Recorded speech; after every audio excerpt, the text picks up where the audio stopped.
우리가 쉐입을 통해서 형상을 만들고 스킨을 입혀서 모델링을 하는 걸 공부했습니다. 근데 보통은 어떻게 하냐면 단면을 만들고 익스트루드라는 명령을 이용합니다. 익스트루드를 쓰면 자, 어마운트 값을 이용해서 올리면 이렇게 모양이 만들어집니다. 중간에 세그먼트가 있어서 세그먼트를 올려줄 수도 있고요. 세그먼트 값을 줄 수 있습니다. 어마운트는 돌출 높이가 될 거고 세그먼트는 중간 단계가 될 겁니다. 캐핑이라고 있습니다. 캐핑은 모자죠. 쉽게 말해서 뚜껑을 말합니다. 캡 스타트, 캡 엔드. 자, 캡 엔드를 빼면 이렇게 끝나는 부분에 뚜껑을, 그 다음에 캡 스타트 시작하는 부분에 뚜껑을 생략할 수도 있습니다. 자, 캡 엔드를 껐습니다. 그랬더니 이렇게 나와요. 자, 분명히 여기는 색상이 제대로 나오고 있는데 여긴 제대로 안 나오죠. 그죠? 새까맣게 나오는 이유는 3D Max는 투사이드 렌더링을 합니다. 무슨 얘기냐면 앞면과 뒷면을 인식을 해서 앞면만 렌더링 하는 거예요. 앞면만 렌더링 합니다. 즉 이렇게 새까맣게 나오는 건 바로 이면이 뒷면이기 때문에 그렇습니다. 여기가 앞면, 여기가 뒷면. 똑같은 걸로 보면 이렇게요. 보시면 이쪽이 앞면이기 때문에 렌더링 돼서 나오는 거고 이쪽은 뒷면이기 때문에 새까맣게 나오는 겁니다. 원사이드 렌더링, 투사이드 렌더링 이렇게 이야기하는데 면이 있으면 그 면의 앞면만 렌더링해서 보여주는 겁니다. 만약에 앞, 뒷면을 다 동시에 렌더링 한다면 어떻게 될까요? 그만큼 메모리를 많이 차지하고 컴퓨터 용량을 많이 차지하겠죠. 그래서 컴퓨터가 느려지는 현상이 발생합니다. 이를 막기 위해서 보완된 방법이 원사이드 렌더링, 즉 앞면만 렌더링하고 뒷면은 렌더링하지 않는 것. 그 다음에 몰프나 그리드로 모델링을 할 수 있는데 자, 이건 넘어가도 되겠고, 그 다음에 아웃풋 모양이 패치 모델링이 있고 메쉬 모델링이 있고 넙스 모델링이 있습니다. 일반적으로 기본적으로 우리가 사용하는 건 메쉬 모델링입니다. 일단 여기는 넘어가죠. 나중에 패치하고 넙스에 대해서 다시 설명드리도록 하죠. 그래서 이렇게 일반적으로 우리가 모델링하는 건 바로 이렇게 모델링합니다. 익스트루드를 이용한 모델링이 가장 일반적인 모델링이다라고 생각하시면 되겠습니다. 그 다음 이번엔 레프트 뷰를 선택하고 제가 화면을 켰습니다. 자, 라인을 제가 레프트에서 이렇게 그렸습니다.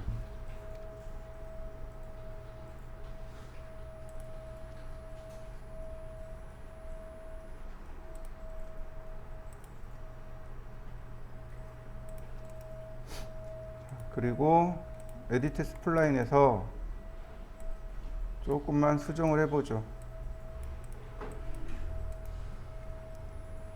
베이죠.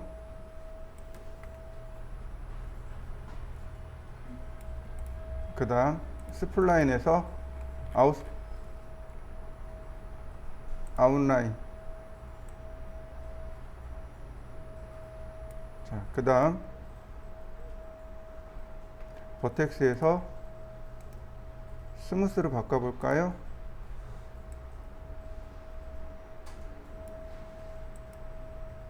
자, 리파인에서 리파인.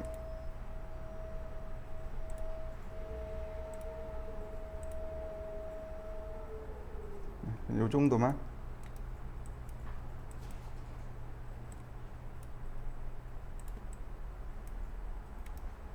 역시 스무스로. 그리고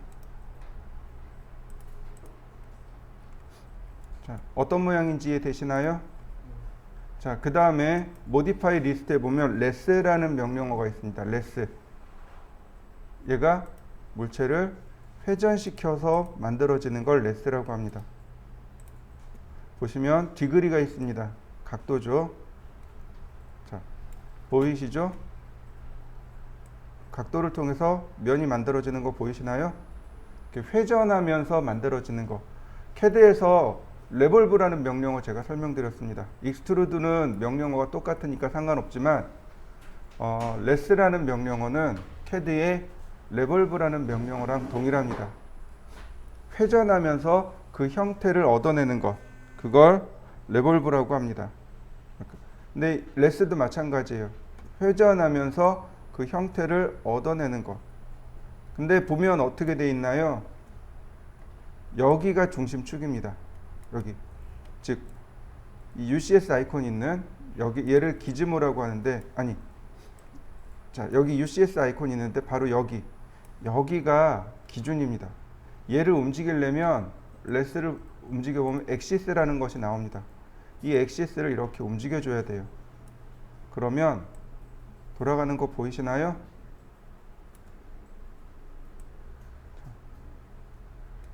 이 엑시스를 기준으로, 이 축을 기준으로 해서 회전하게 됩니다.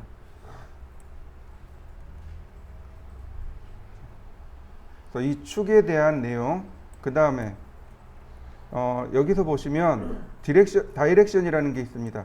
X축의 방향, Y축의 방향, Z축의 방향.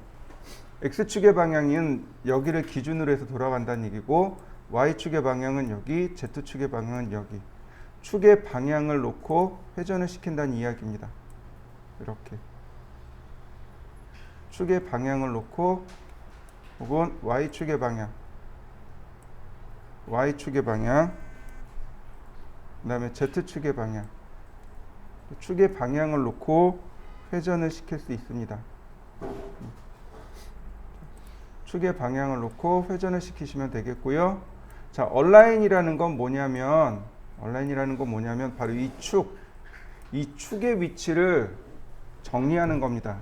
미니멈을 누르면 가장 작은 자리, 맥시멈은 가장 큰데, 그 다음 센터면 가운데. 미니멈을 기준으로 해서 이렇게 회전해야 비로소 우리가 원하는 모양이 만들어지게 됩니다.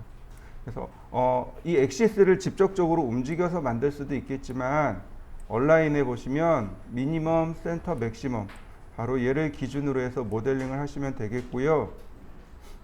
마찬가지 캡스타트, 그 다음 캡엔드 마찬가지겠죠. 그 다음에 아웃풋이 어떤 형태인지, 그리고 360도까지 돌아갔습니다. 네, 그 다음에 이제 맨 아래 보면 스무스라는 기능을 빼면 이렇게 각진 도형이 나오고, 스무스를 체크하면 면이 부드러운 도형이 나오게 됩니다. 스무스와 이 스무스 옵션을 이용해서 각진 도형을 혹은 부드러운 도형을 만들어낼 수 있겠죠. 예를 들어서 라인의 스텝을 어디 갔을까요? 스텝이 인터폴레이션에 스텝을 더 낮추고 레스를 돌리면, 그 다음 얘도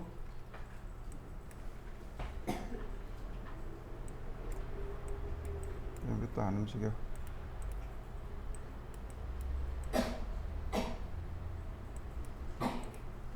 여기 있네요. 세그먼트. 이렇게 각지에게 이렇게 만들 수 있습니다. 세그먼트를 조절한다면 이렇게 좀 더 각진 도형을 만들어낼 수 있겠죠. 이 상태에서 스무스를 누르면 면이 부드러운 도형이 만들어집니다.